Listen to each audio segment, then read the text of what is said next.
Good morning to all. Now we can discuss about Hawthorne experiment. Hawthorne experiment was a study conducted by a team of researchers headed by Elton Mayo. This study was conducted during the period of 1924 to 1932. The period of this study was 1924 to 1932. And the main aim of this study was to identify or to study the human aspects of work and working conditions at the Hawthorne plant of Western Electric Company, Chicago. Western Electric Company is a company which producing bells and other electronic equipments for telephone industry. In order to study the human aspects, that means human relationship in the organization, the team conducted different experiments. These experiments are collectively known as Hawthorne experiments. And the main experiments related to these studies are first one, illumination experiment, then relay assembly room experiment, then mass interview program, finally bank wiring room experiment. Hawthorne experiment എന്ന് പറയുന്നത് western electric കമ്പനീൻ്റെ Hawthorne പ്ലാന്റിൽ നടത്തിയ ഒരു എക്സ്പെരിമെൻറ്റിനെയാണ് Hawthorne experiment എന്ന് പറയുന്നത്. ഈ study conduct ചെയ്തത് Harvard യൂണിവേഴ്സിറ്റിയിലെ കുറച്ച് റിസർച്ചേഴ്സ് കൂടിയിട്ടാണ്. ആ റിസർച്ചേഴ്സിലെ മെയിൻ ആയിട്ടുള്ള ആളായിരുന്നു നമ്മുടെ എൽട്ടൺ മയോ. എൽട്ടൺ മയോ ആണ് ഈ എക്സ്പെരിമെൻറ്റ്സിന് നേതൃത്വം കൊടുത്തിട്ടുണ്ടായ ആൾ. ഇങ്ങനൊരു സ്റ്റഡി കണ്ടക്ട് ചെയ്തത് എന്തിനാണെന്ന് വെച്ചാൽ വെസ്റ്റേൺ ഇലക്ട്രിക് കമ്പനിയിലെ ഹ്യൂമൻ ആസ്പെക്ട്സ് അല്ലെങ്കിൽ അവിടുത്തെ വർക്കേഴ്സിൻ്റെ റിലേഷൻഷിപ്പ് എത്രത്തിലുള്ളതാണെന്ന് ഐഡൻറ്റിഫൈ ചെയ്യാൻ വേണ്ടിയിട്ടാണ് ഹാത്തോൺ സ്റ്റഡി കണ്ടക്ട് ചെയ്തത്. ആ ഒരു കമ്പനിയിലത്തെ ഹ്യൂമൻ ആസ്പെക്ട്സ് എങ്ങനെയാണോ അത് മനസ്സിലാക്കിക്കൊണ്ട് അതെങ്ങനെ മറ്റുള്ള കമ്പനീസിൽ അല്ലെങ്കിൽ മറ്റുള്ള ഓർഗനൈസേഷനിൽ അപ്ലൈ ചെയ്യാമെന്നുള്ളതാണ് എൽട്ടൺ മയോയും അദ്ദേഹത്തിൻ്റെ ടീമും ഇതിൻ്റെ ഒരു എയിമായിട്ട് കണ്ടത്, ലക്ഷ്യമായിട്ട് കണ്ടത്. ഓക്കെ, അപ്പോൾ ഹ്യൂമൻ ആസ്പെക്ട്സ് അല്ലെങ്കിൽ ഹ്യൂമൻ റിലേഷൻഷിപ്പ് അല്ലെങ്കിൽ ഓരോ ഓർഗനൈസേഷനിലെ ഓരോ ഫാക്ടേഴ്സും എങ്ങനെ ഓർഗനൈസേഷണൽ എഫിഷ്യൻസീനെ അഫക്റ്റ് ചെയ്യുന്നു എന്നുള്ളത് കണ്ടുപിടിക്കാൻ വേണ്ടിയിട്ടാണ് ഹാത്തോൺ എക്സ്പെരിമെൻറ്റ് കണ്ടക്ട് ചെയ്തത്. അതിന് വേണ്ടിയിട്ട് എൽട്ടൺ മയോയും അദ്ദേഹത്തിൻ്റെ ടീമും മെയിനായിട്ട് 4 എക്സ്പെരിമെൻ്റാണ് ഹാത്തോൺ സ്റ്റഡിയിൽ കണ്ടക്ട് ചെയ്തത്. 4 എക്സ്പെരിമെൻറ്റിൻ്റെ ബേസിലാണ് ഹാത്തോൺ സ്റ്റഡി ഉള്ളത്. ആ 4 എക്സ്പെരിമെൻ്റാണ് illumination experiment, relay assembly test room experiment, mass interview programme and bank wiring room experiment. ഈ 4 എക്സ്പെരിമെൻറ്റ്സാണ് എൽട്ടൺ മയോ അദ്ദേഹത്തിൻ്റെ ടീമും ഹാത്തോൺ പ്ലാന്റിൽ കണ്ടക്ട് ചെയ്തത്. First one, illumination experiment. Illumination experiment. The purpose behind this experiment was to examine the relationship between quality and quantity of illumination and efficiency of workers. In this experiment, the researchers studies if there is any relationship between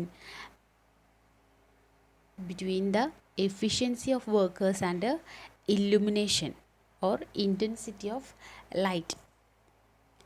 And finally it is found that there was no notable increase in the efficiency of workers. For this study, they divide the entire employees in the organization into 2 categories and they provide them different working condition or they provide different intensity of light. And finally, they found that there was no relationship between the efficiency and the intensity of light. Illumination എക്സ്പെരിമെൻറ്റിൽ പറയുന്നത് ഇല്ലുമിനേഷനും efficiency of വർക്കേഴ്സും തമ്മിൽ എന്തെങ്കിലും relationship ഉണ്ടോ എന്ന് പഠിക്കാൻ വേണ്ടിയിട്ടാണ് illumination experiment conduct ചെയ്തതെന്ന് പറഞ്ഞു. അതിനാദ്യമായിട്ട് റിസർച്ചേഴ്സ് ചെയ്തത് ഹത്തോൺ പ്ലാന്റിലത്തെ മൊത്തം എംപ്ലോയീസിനെയും രണ്ടായിട്ട് ഡിവൈഡ് ചെയ്തു. എന്നിട്ട് ഒരു കൂട്ടം എംപ്ലോയീസ്, ഒരു സെറ്റ് എംപ്ലോയീസിന് പ്രകാശത്തിൻ്റെ തീവ്രത കൂടിയൊരു പ്ലാന്റിൽ വർക്ക് ചെയ്യാൻ വിട്ടു. അതുപോലെ നെക്സ്റ്റ് സെക്കൻഡ് പാർട്ട് ഓഫ് എംപ്ലോയീസിന് മറ്റൊരു പ്ലാന്റിൽ പ്രകാശത്തിൻ്റെ തീവ്രത നോർമലായിട്ടുള്ള, അല്ലെങ്കിൽ ഇത്ര നാൾ ഏത് ഇൻറ്റൻസിറ്റിയിലാണോ വർക്ക് ചെയ്തത് അതേ ഇൻറ്റൻസിറ്റിയിൽ വർക്ക് ചെയ്യാൻ വേണ്ടിയിട്ട് വിട്ടു.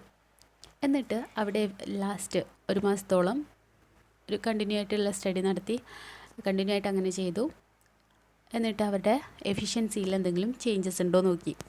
അതായത് പ്രകാശ തീവ്രത കൂടിയ പ്ലാന്റിൽ ഉള്ള എംപ്ലോയീസിൻ്റെ എഫിഷ്യൻസിയാണോ കൂടുതൽ, അല്ലെങ്കിൽ അവരാണോ കൂടുതൽ ഉൽപ്പാദിപ്പിച്ചത്, അല്ല പ്രകാശം നോർമലായിട്ടുള്ള രീതിയിൽ പ്രൊവൈഡ് ചെയ്ത ആൾക്കാരാണോ കൂടുതൽ പ്രൊഡക്ടിവിറ്റി ഉണ്ടാക്കിയതെന്ന് ചെക്ക് ചെയ്തു. അപ്പോൾ കണ്ടെത്തിയതെന്ന് വെച്ചാൽ പ്രകാശ തീവ്രതയ്ക്ക് അല്ലെങ്കിൽ ലൈറ്റ് ഇൻറ്റൻസിറ്റിക്ക് വർക്കേഴ്സിൻ്റെ എഫിഷ്യൻസിയിൽ യാതൊരു ഇൻഫ്ലുവൻസും ഇല്ല എന്ന് കണ്ടെത്തി. ഇൻറ്റൻസിറ്റി കൂടിയാലും ഇൻറ്റൻസിറ്റി കൂടുന്നതിനനുസരിച്ച് എന്ത് കൂടുന്നില്ല, എഫിഷ്യൻസി ഇൻക്രീസ് ചെയ്യുന്നില്ല എന്ന് കണ്ടെത്തി.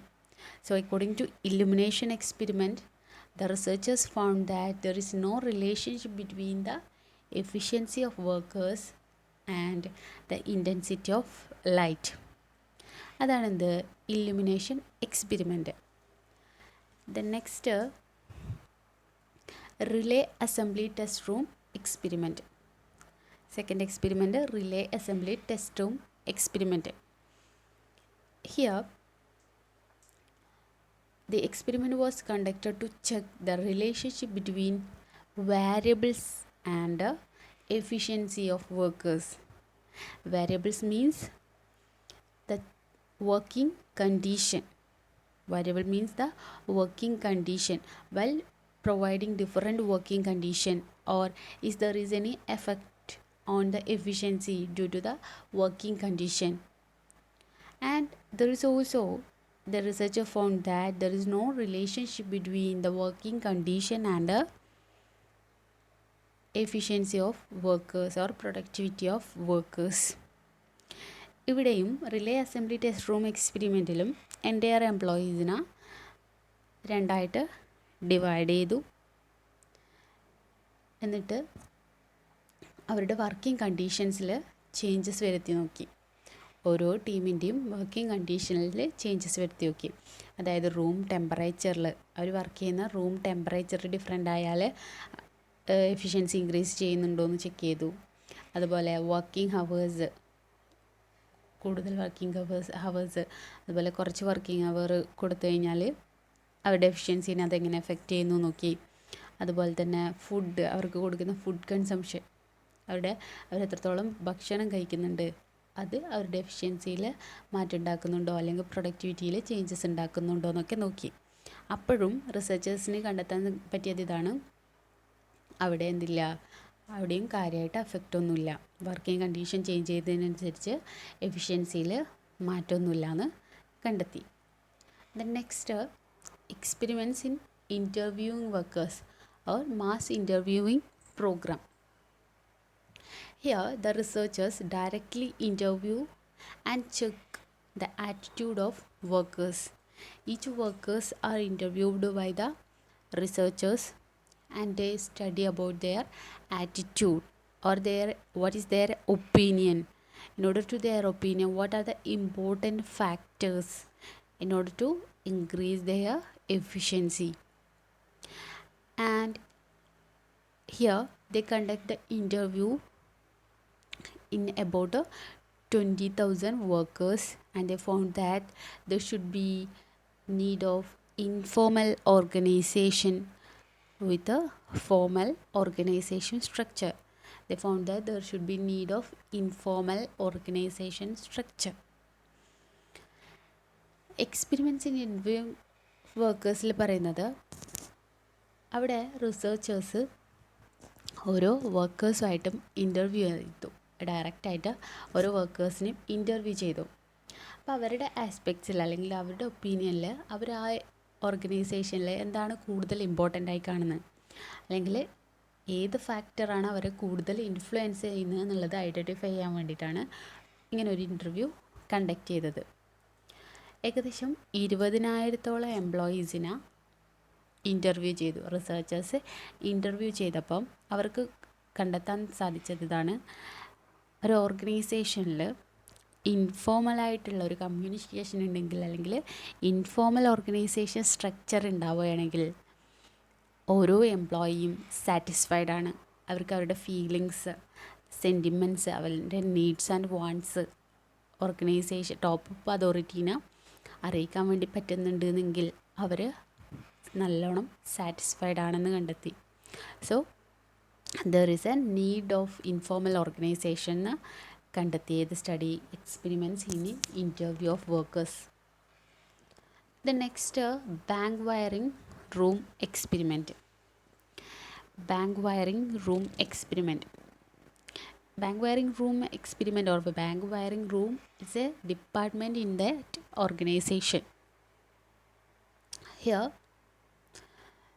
they give the freedom, the researchers give the freedom to the workers to set a group, to form a group to do an activity, and they have free to form the rules and regulations for certain activity. And they found that the group work has a great influence on the productivity, or while doing a work within group, the efficiency can be increased. Bank wiring room എക്സ്പെരിമെൻറ്റിൽ പറയുന്നത് ഇത്രയേ ഉള്ളൂ. അവിടെ researchers എന്ത് ചെയ്തു, അല്ലെങ്കിൽ top അതോറിറ്റിനോട് പറഞ്ഞു ഗ്രൂപ്പാക്കുക, ഒരു ഗ്രൂപ്പാക്കി മാറ്റുക എൻ്റെയർ എംപ്ലോയീസിനെ. എന്നിട്ട് അവർക്ക് ഫ്രീ ഇന്ന ജോബാണ് ചെയ്യേണ്ടതെന്ന് പറയാം. ആ ജോബ് ചെയ്യാനാവശ്യമായ എല്ലാ റൂൾസ് ആൻഡ് റെഗുലേഷൻസും, അല്ലെങ്കിൽ എങ്ങനെ അത് ചെയ്യണം എന്നുള്ള കാര്യങ്ങളെല്ലാം അവർക്ക് തീരുമാനിക്കാം, ആ ഗ്രൂപ്പിന് തീരുമാനിക്കാം. അവർക്ക് അവരുടെ ഇഷ്ടം പോലെ ആ വർക്ക് കംപ്ലീറ്റ് ചെയ്യാം. അത് ആ ഒരു വർക്കിനെ കുറിച്ചിട്ടുള്ള എല്ലാ റൂൾസ് ആൻഡ് റെഗുലേഷൻസ്, അല്ലെങ്കിൽ എല്ലാ ഡിസിഷനും എടുക്കാനുള്ള അധികാരം ആ ഗ്രൂപ്പിലത്തെ ആൾക്കാർക്ക് തന്നെ കൊടുത്തു. അങ്ങനെ ഒരു ഗ്രൂപ്പിൽ വർക്ക് ചെയ്യുന്ന സമയത്ത്, അല്ലെങ്കിൽ ഒരു ഗ്രൂപ്പിൽ ഫ്രീ ആയിട്ട് വർക്ക് ചെയ്യുന്ന സമയത്ത് അവിടെ ഓർഗനൈസേഷണൽ എഫിഷ്യൻസി അല്ലെങ്കിൽ പ്രൊഡക്ടിവിറ്റി ഇൻക്രീസ് ചെയ്യുന്നുണ്ടെന്ന് കണ്ടെത്തി. Group work has A great influence on the productivity എന്ന് കണ്ടെത്തി. ഇതാണ് ബാങ്ക് വയറിംഗ് റൂം എക്സ്പെരിമെൻറ്റ്. അപ്പോൾ ഈ 4 എക്സ്പെരിമെൻറ്റ്സും ചേർന്നതാണ് ഹോത്തോൺ എക്സ്പെരിമെൻ്റ് എന്ന് പറയുന്നത്. Hawthorne experiment was conducted to study the human aspects of the employees in the Hawthorne plant of Western Electric Company. And this study was conducted by a team of researchers which was headed by Elton Mayo. This is Hawthorne experiment.